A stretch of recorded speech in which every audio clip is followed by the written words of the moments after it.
ఈరోజు విజయవాడ పశ్చిమ నియోజకవర్గంలో చైతన్యారెడ్డి గారి ఆధ్వర్యంలో 42వ డివిజన్లో ఇవాళ గడప గడప కార్యక్రమంలో మన విజయవాడ వెస్ట్ వైఎస్ఆర్సీపీ అభ్యర్థి ఆసిఫ్ గారితో కలిసి పర్యటన చేయడం జరుగుతూ ఉంది. చాలా అపూర్వ స్పందన లభిస్తూ ఉంది. మొత్తం మీద ప్రతి ఒక్కరి దగ్గర నుంచి కూడా ముఖ్యంగా జగన్మోహన్ రెడ్డి గారి సంక్షేమ పథకాలు ఒక యావరేజ్న ఒక కుటుంబానికి 4 సంక్షేమ పథకాలు వెళ్ళినాయి.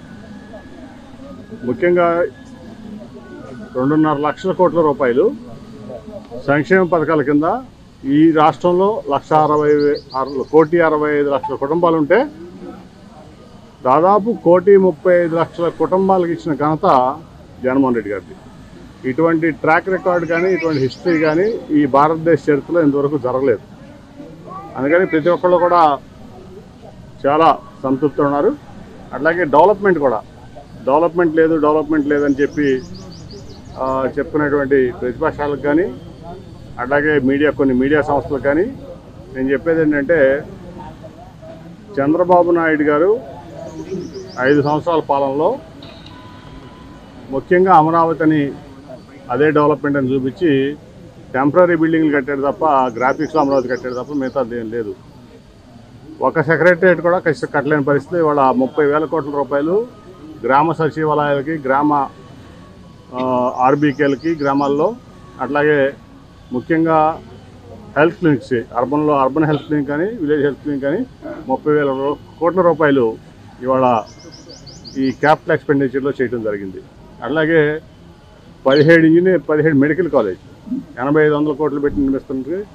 ఈ దేశంలోనే ఒక చరిత్ర. ప్రతి జిల్లాకి ఒక మెడికల్ కాలేజ్ ఉండాలి. ఎందుకంటే ఆరోగ్యం అనేది మహాభాగ్యం. ప్రతి ఒక్కళ్ళకి, ముఖ్యంగా పేదవాళ్ళకి, మధ్యతరగతి వారికి ఆరోగ్యం బాగా ఖరీదైపోతూ ఉంది, భరించలేని పరిస్థితిలో ఉన్నారని చెప్పి ఆ రోజు రాజశేఖర రెడ్డి గారు ఏదైతే ఆరోగ్యశ్రీ ద్వారా ప్రజలు సేవ చేస్తున్నారో, ఇవాళ ఆల్రౌండ్ హెల్త్ అంటే చిన్నపిల్లల దగ్గర నుంచి పెద్దవాళ్ళ వరకు కూడా ఏ ఇబ్బంది వచ్చినా విలేజ్ హెల్త్ క్లినిక్ కానీ అర్బన్ హెల్త్ క్లినిక్ కానీ 140 రకాలైనటువంటి ట్రీట్మెంట్స్ చేస్తున్నాయి. దాంట్లోనే ఒక నర్సింగ్ స్టాఫ్ ఉండి ఇంకేమైనా కావాలంటే మండల లెవెల్లో కూడా హాస్పిటల్స్ సెటప్ చేశారు, రెఫరల్ హాస్పిటల్స్. అట్లాగే నియోజకవర్గ స్థాయిలో ఇవాళ 500-600 బెడెడ్ హాస్పిటల్స్తో, జనరల్ హాస్పిటల్స్తో ఇవాళ మెడికల్ కాలేజ్, వైద్య కళాశాలలో నిర్మిస్తున్నారు. దాని తోడుగా నర్సింగ్ స్కూల్స్ కూడా మొదలైనవి. ఇటువంటి చరిత్ర ఎక్కడ కూడా ఇంతవరకు ఈ భారతదేశంలో జరగల ఇటువంటి ఒక పని. కాబట్టి హెల్త్ కానీ, స్కూల్స్ అప్గ్రేడేషన్లో పిల్లలకి ఇంటర్నేషనల్ బ్యాక్లారెట్లో ఇంగ్లీష్ విద్యా బోధన కానీ, అట్లాగే ఇవాళ సంక్షేమ పథకాల్లో కానీ ప్రతి ఇంటిని, ప్రతి కుటుంబాన్ని, ప్రతి గుండెని టచ్ చేసినాడు వాళ్ళ జగన్మోహన్ రెడ్డి గారు. కాబట్టి బ్రహ్మరథం పడుతున్నారు ప్రజలు. ఎట్టి పరిస్థితుల్లో వై నాట్ 175 అనే దాంట్లో ఎటువంటి సందేహం లేదని చెప్పి తెలియజేసుకుంటూ, విజయవాడ వెస్ట్లో కూడా మా ఆసిఫ్ గారు భారీ మెజార్టీతో గెలవబోతున్నారని ఈ సందర్భంగా తెలియజేస్తున్నాం. ప్రశాంత్ కిషోర్ గారు నిన్న జగన్మోహన్ రెడ్డి దారుణంగా ఓడిపోతున్నాడు, చంద్రబాబు నాయుడు అధికారంలోకి వస్తాడని చెప్పారు. నీ పేరేంటి తమ్ముడు? వెంకట్. ఏ టీవీ? సాక్షి కదా. ఇప్పుడు నువ్వు సాక్షి కాబట్టి నువ్వు రీసెర్చ్ చేయి.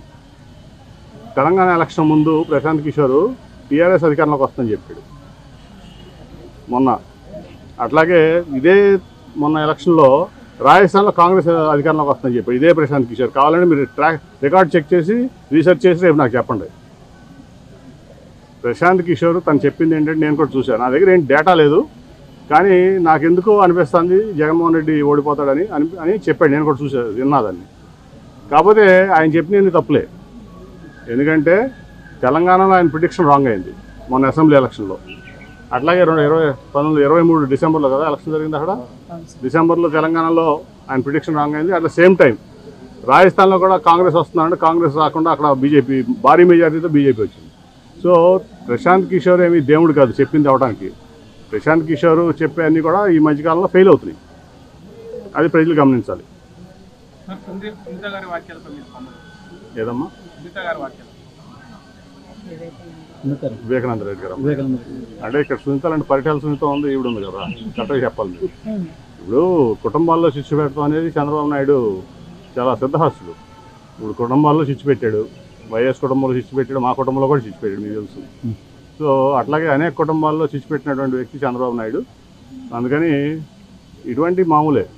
సో ఆయన చేసే పనులు, ఆయన చంద్రబాబు నాయుడు చేసేటువంటి అరాచకాలు ఇది ఒకటి. చంద్రబాబు నాయుడు చంద్రబాబు నాయుడుకి ఎన్ని సీట్లు వస్తాయి? 175 వస్తాయని జగన్మోహన్ రెడ్డి గారు చెప్తాండి. మళ్ళీ ఆయన చేసే పరిస్థితి ఆయన ఎక్కడ గెలుస్తాడు? అన్నీ ఊరిని మీడియాలో బతుకుతున్నాడు ఆయన. మీడియా హైప్ క్రియేట్ చేసుకుని, ముఖ్యంగా కొన్ని సెక్షన్స్ ఆఫ్ మీడియా కంప్లీట్గా పోలరైజ్డ్ పొల్యూటెడ్ మీడియా అయిపోయింది.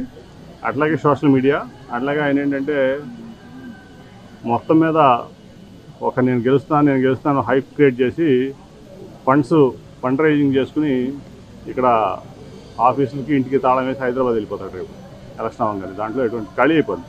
మీరు చూసారు, రాజ్యసభలో ఖాళీ అయిపోయింది, తెలంగాణలో టీడీపీ టోటల్గా ఖాళీ అయిపోయింది. రేపు 24 ఎలక్షన్ తర్వాత ఇక్కడ కూడా ఆంధ్రప్రదేశ్లో కూడా టీడీపీ ఖాళీ అయిపోతాం.